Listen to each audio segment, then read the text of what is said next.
শিক্ষার্থীদের কোটা সংস্কার আন্দোলনের সুযোগ নিয়ে সরকারি বেসরকারি স্থাপনায় হামলা সহ সহিংস পরিস্থিতি সৃষ্টি করেছিল নাশকতাকারীরা। পরিস্থিতি নিয়ন্ত্রণে আনতে জারি করা হয় কারফিউ। অবস্থা স্বাভাবিক হতেই চলমান কারফিউ শিথিল করে অফিস আদালত খোলার নির্দেশ দেওয়া হয়।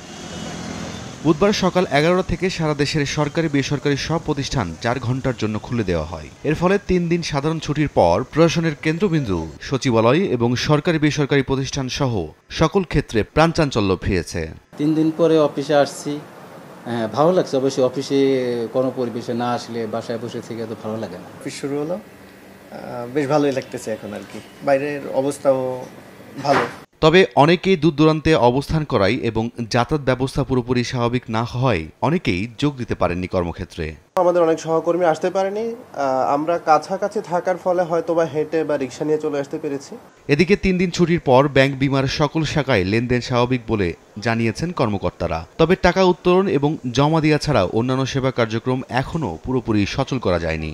স্বাভাবিক ব্যাংকিং কার্যক্রম বলতে যেটা মূল, তো যেটা টাকা তোলা এবং জমা দেওয়া বিষয় এবং আনুষঙ্গিক অন্যান্য যে কার্যক্রমগুলো আছে সেগুলোই মূলত আমরা দিচ্ছি। তো অন্যান্য কিছু হয়তো আমরা এই মুহূর্তে পারছি না, তবে আগামী দিনগুলোতে হয়তো পারব। আর শেয়ার বাজারের প্রথম দিনের লেনদেনে ধস নেমেছে বলে জানিয়েছেন সংশ্লিষ্টরা। রাইদুল ইসলাম শুভ, সময় সংবাদ, ঢাকা।